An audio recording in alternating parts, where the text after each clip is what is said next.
آپ لوگوں کے پاس بھی گیٹ 1 2 3 4 کی ایکسیس ہوتی ہے؟ کوئی ایسا نہیں، ہم تو گیٹوں کے قائل ہی نہیں ہیں. مگر اب الزام یہ ہے کہ فوجی حکومتوں کی حمایت کرتے ہیں ہم ہمیشہ. ہم نے تو فوجی حکومتوں سے زخم کھائے ہیں. ہم نے کہاں بھائی فوجی حکومت تھی. پرویز مشرف صاحب اب ذرا آپ ترتیب سے چلیں. ایوب خان کی فوجی حکومت تھی، جماعت اسلامی پر پابندیاں لگیں، ہمارے اجتماع عام پہ گولی چلی ہمیں. تو یہ اس کے بعد یحییٰ خان کی حکومت تھی، جماعت اسلامی کو ایک طرح سے ہرایا گیا. یعنی وہ جو 70 کا الیکشن تھا، 19 لاکھ ہم نے ووٹ لیے، 4 ہماری سیٹیں تھیں. تو یہ بھی ایک ہوا اس میں.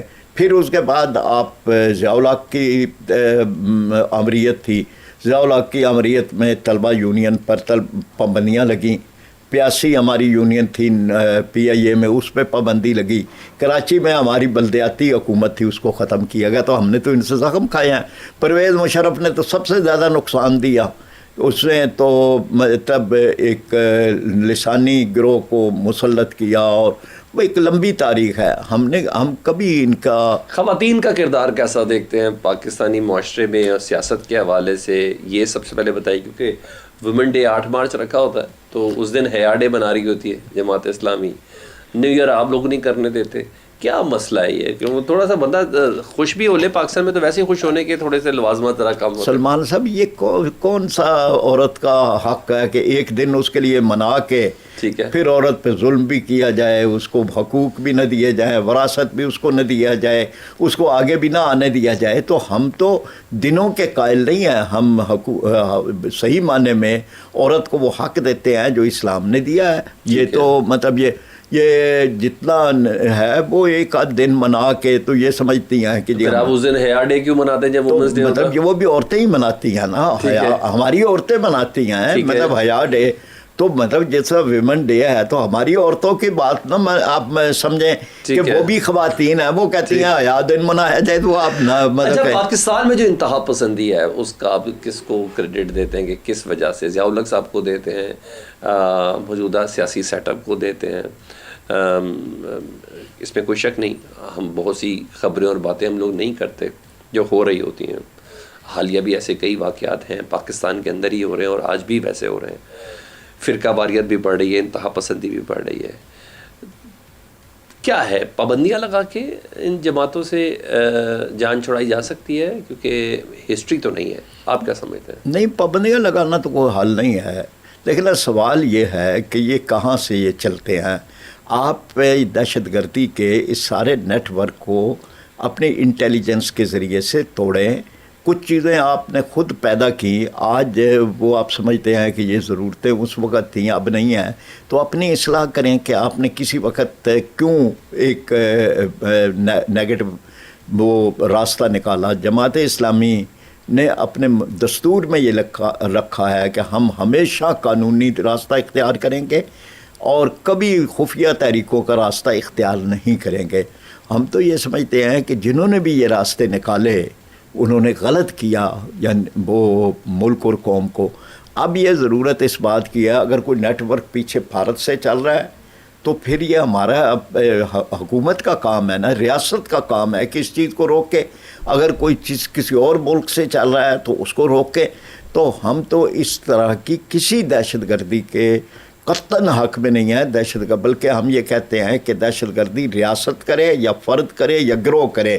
بدترین دہشت گردی ریاستی دہشت گردی ہے، جیسے آج غزہ میں ہو رہی ہے. یہ بدترین ریاستی دہشت گردی ہے کہ جو وہاں پہ اسرائیل کر رہا ہے.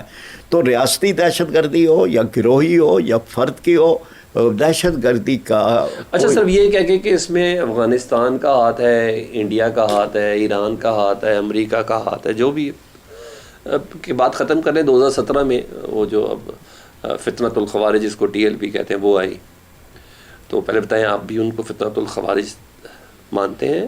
یہ بتائیے گا، کیونکہ جتنے بھی انتہا پسندی کی کچھ چیزیں ہیں جس میں بلاسفیمی وغیرہ سے متعلق معاملات ہیں، کہیں نہ ان سے کنیکٹ جوڑ دیا جاتا ہے.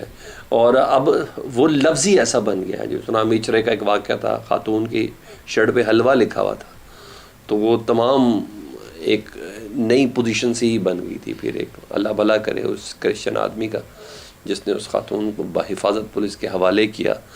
تو یہ کیا چیز ہے، یہ مجھے بتائیں، جماعت اسلامی یہاں کہاں کھڑی ہے؟ دیکھیں نا یہ جو ناموس رسالت ہے یہ تو قانون ہے نا. بالکل. تو دہشت گردی کہاں آ گئی؟ دہشت گردی تو قانون پر اگر آپ عمل درآمد کرتے ہیں تو دہشت گردی تو نہیں ہے نا. دہشت گردی تو وہ ہے جو قانون کے خلاف کی جائے. ہاتھ میں خود لے لینا قانون. جی ایک قانون ہے تو اس کے ٹرائل کا حق تو رکھتا ہے نا سسٹم. تو ہم تو یہ کہتے ہیں نا کہ ٹرائل ہونا چاہیے. کبھی ہم نہیں کہتے کہ جی کو مجمع جو ہے وہ کسی کا فیصلہ کرے. مجمع تو فیصلہ نہیں کر سکتا. ٹھیک ہے. قانون موجود ہے. میں تو اس لیے کہہ رہا ہوں نا کہ قانون جب موجود ہے تو قانون کے حوالے کیا جائے. اور پھر اس کے بعد اس کے مطابق ملزم کو بھی موقع دیا جائے کہ اس پر اگر کوئی غلط الزام لگا ہے تو وہ اپنی صفائی دے. اور اس کے بعد یہ کہ قانون اس کا فیصلہ کرے، عدالتیں اس کا فیصلہ کریں، عمل درآمد کیا جائے. لیکن یہ کہ اگر آپ ایف آئی آر درج کرانا ہی مشکل ہو جائے، 2 سال ایف آئی آر ہی درج نہ ہو، تو پھر قانون نے تو اپنا راستہ نہیں اختیار کیا نا. پھر لاقانونیت اپنا راستہ اختیار کرے گی. اس لیے ہم یہ کہتے ہیں کہ قانون کو مضبوط کریں، قانون پر عمل درآمد آسان کریں. قانون کے عمل درآمد میں کوئی ایسی چیز نہ ہو کہ کسی پر ناجائز کوئی چیز ڈالی جائے. یہ ساری چیزیں ہو سکتی ہیں. کچھ 2-3 کویشچنس رہ گئے، میں وہ آپ سے کر لوں. شہباز شریف صاحب کی حکومت آپ ملک میں اس وقت ہے. کہا جاتا ہے 2024 کا جو الیکشن ہے پاکستان کی تاریخ کا متنازع ترین الیکشن تھا، اور آپ نے اپنی زندگی میں اس سے بدترین الیکشن میں سے کوئی دیکھا ہے؟ میں تو خود الیکشن لڑتا بھی رہا ہوں جی. میں نے کامیاب بھی ہوا ہوں، ناکام بھی ہوا ہوں. واقعی یہ ٹھیک ہے کہ یہ الیکشن کئی لحاظ سے بدترین الیکشن تھا. اس کو باقی ہم کہہ سکتے ہیں کہ پاکستان کی ہسٹری میں اس سے بدترین الیکشن نہیں تھا. میں یعنی یہ سمجھتا ہوں کہ ہوئے ہیں. یعنی ویسے تو ہم ہر الیکشن کو گن سکتے ہیں کہ اس میں بڑی خرابیاں ہوئیں. اگر الیکشنز فری فیئر اور ٹھیک ہوتے تو مشرقی پاکستان الگ نہ ہوتا. یہ ہمارے اوپر جو ہے وہ کئی چیزیں ہیں جس کا ہم تجزیہ کر سکتے ہیں. لیکن اس الیکشن میں تو ایک لحاظ سے کئی چیزوں کو ایسا ہوا کہ جیسے ریاست نے طے کیا ہوا ہے کہ اس کو آنا ہے، اس کو نہیں آنا، اور اس کا راستہ روکنا ہے. ہمارے ساتھ بھی ہوا. جماعت اسلامی کو بھی نہیں آنے دیا گیا. ہمارے ووٹ بھی تھے، ہمیں کامیاب نہیں ہونے دیا گیا. وہ دنیا کو یہ بتانا چاہتے تھے کہ جی ہم نے جو یہ اسلامی نام لینے والے ہیں ان کو ہم نے کھڈے لائن لگا دیا ہے اگر آپ اس میں. تو اس طرح سے یہ ہوا. عمران خان صاحب جیل میں ہیں، اور 9 مئی کے بعد جو پاکستان تحریک انصاف کے ساتھ ہوا، کیا وہ درست تھا؟ کیا آپ سمجھتے ہیں کہ وہ درست نہیں تھا؟ تو کیا یہ سمجھتے ہیں کہ پاکستان تحریک انصاف 9 مئی کے بعد بحیثیت جماعت زیادہ مضبوط ہوئی؟ اب چونکہ وہ جیلوں میں ہیں جی، ہم یہ سمجھتے ہیں کہ 9 مئی ہونا ہی نہیں چاہیے تھا. ٹھیک ہے. یہ 9 مئی کے فیصلے بھی غلط تھے اور اس پر عمل اور رد عمل دونوں غلط تھا. یعنی 9 مئی ہم ساری عمر یہ احتجاجی سیاست میں رہے. احتجاجی سیاست کے مقامات اور ہیں.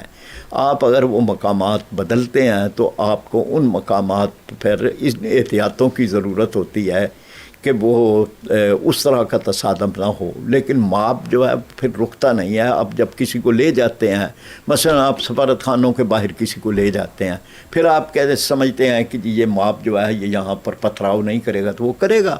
اس لیے یہ بات جو ہے نا جی کہ اس میں 9 مئی کی منصوبہ بندی میں بھی کئی چیزیں غلط تھیں. پھر اس کے بعد جس طرح سے آگے کیا گیا، اب تک لوگ جیلوں میں ہیں. پی ٹی آئی کمزور ہوئی، مضبوط ہوئی. پی ٹی آئی یعنی بحیثیت جماعت، مطلب بحیثیت جماعت تو وہ رہی نہیں. یعنی فرد کا ایک ان کے قائد یا بانی جو ہیں ان کا ہی ایک لحاظ سے نام اور ان کی وہ چل رہی ہے. جو تنظیم اگر کم مضبوط ہوتی تو پھر وہ بعد میں بھی اسی طرح سے ہوتے. وہ نہیں ہے. یہ بات وہ خود بھی تسلیم کرتے ہیں. لیکن چونکہ دوسری جماعت ہے، مجھے اتنا حق نہیں ہے کہ اس کے بارے میں تبصرہ کروں. اس عنصر کو آپ نے کبھی دیکھا کہ کسی سیاسی جماعت کے رہنما کے بھائی اٹھا لیے ہوں؟ میں تو بیڈ روم میں کیمرے لگے ہوں، بالکل. کسی کے بچے کو اٹھا لیا ہو، کوئی کسی کو ویل چیئر پہ دھکیل کے لایا جا رہا ہو. کیا اس طرح کی ایگزامپلز آپ نے اپنی انتہائی غلط ہے. دیکھیں نا کہ کوئی ایک حق احتجاج ایک آئینی حق ہے. اب اگر کوئی آئینی حق استعمال کر رہا ہے تو ریاست کو کیا حق پہنچتا ہے یا حکومت کو کیا حق پہنچتا ہے کہ وہ ان کو اٹھائے، ان کے بچوں کو اٹھائے، ان کی عورتوں پر ظلم کرے؟ کسی طرح سے بھی نہیں. ابھی یہ سینیٹر مشتاق احمد غزہ کے بارے میں اسرائیل کے خلاف وہ نکال رہے ہیں, تو ان کو گرفتار کیا گیا, ان کے ساتھ جو خواتین تھیں ان کو گرفتار کیا گیا. تو یہ سمجھ لیں کہ یہ ہمارے حکمرانوں کو ہوش کے ناخن لینے چاہیے. آپ اس طرح سے لوگوں کو نہ دبائیں. یہ جب اس طرح سے دبایا جاتا ہے تو پھر لوگ تنگ آمد بجنگ آمد پہ ہوتے ہیں, پھر لاوے پھٹتے ہیں. نہ اس طرح سے کریں. تو یہ کسی کے ساتھ ہو, یہ چاہے پی ٹی آئی نے خود کیا ہو اپنے دور میں تب بھی غلط تھا, آج ان کے ساتھ ہو رہا ہے تب بھی غلط ہے. کشمیر پہ پاکستان کی پوزیشن اس پہ بتائیں, کیا وہ درست ہے اس وقت؟ اور کیونکہ 5 اکتوبر 2019 کے بعد ہمیں اپنی پالیسی بدلنی چاہیے تھی, تو کیا کرنا چاہیے تھا؟ کیونکہ اس وقت کی جو حکومت ہے اس حکومت میں نون لیگ ہے, نون لیگ کے سربراہ یہ کہتے ہیں وہ پچھلے ہی معاملات سے نہیں نکل رہے, وہ اپنی ہی غلطیاں تسلیم کرتے ہوئے نظر آ رہے ہیں. آپ مجھے بتائیں کہ پاکستان کو کیا کرنا چاہیے؟ لیکن 5 اگست 2019 سے یہ جو کچھ بھارت نے کیا اسے کسی طرح حق نہیں پہنچتا تھا. یہ ایک متنازع علاقہ ہے, اس پہ اقوام متحدہ کی قراردادیں موجود ہیں, ان کے کمشنر مقرر کیے گئے ہیں, ان کے آفیسز موجود رہے ہیں, اب بھی موجود ہیں. تو ان کو کیا حق پہنچتا ہے کہ اس کی حیثیت کو تبدیل کرے, اپنے کانسٹیٹیوشن کے اندر تبدیلیاں کرے؟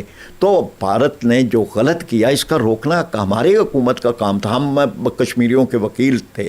کشمیری تو آج بھی کشمیر بنے گا پاکستان کی بات کر رہے ہیں, اپنے گھروں پہ پاکستان کے جھنڈے لہراتے ہیں. ان کے ہاں 14 اگست یوم آزادی منایا جاتا ہے, 15 اگست یوم سیاہ مناتے ہیں. وہ کیا اور ثبوت دیں بھئی؟ کشمیری جو ہیں آج ایک نسل ان کی شہید ہو گئی ہے, وہ کشمیر پاکستان پاکستان پکارتے ہوئے وہ ان کے شہداء قبروں میں اتر گئے. کیا وجہ ہے؟ میں بس اس کے میں یہ سمجھتا ہوں کہ اس وقت بھی 5 اگست تسلیم نہیں کیا جانا چاہیے تھا. جس کی بھی اس وقت حکومت تھی, ہم بالکل دنیا میں کے وہ سارے عالمی اداروں میں ہم یہ کیس لے کے جاتے, عدالت انصاف میں لے جاتے, اقوام متحدہ میں لے جاتے. ہم نے تو یہ ایجنڈے بدل دیے. کس لیے؟ کس نے حق دیا تھا پرویز مشرف کو کہ وہ چناب فارمولہ دے, وہ 12 نکاتی فارمولہ دے؟ جب قوم کا ایک مجموعی اتفاق ہے اس بات پہ کہ اقوام متحدہ کی قراردادوں کے مطابق رائے شماری ہی مسئلہ کشمیر کا حل ہے, تو کسی فوجی ڈکٹیٹر کو یہ حق نہیں پہنچتا تھا کہ وہ یک طرفہ تبدیل کرے. اسی طرح مودی کو بھی یہ حق نہیں پہنچتا تھا کہ وہ اس کو بدلے 5 اگست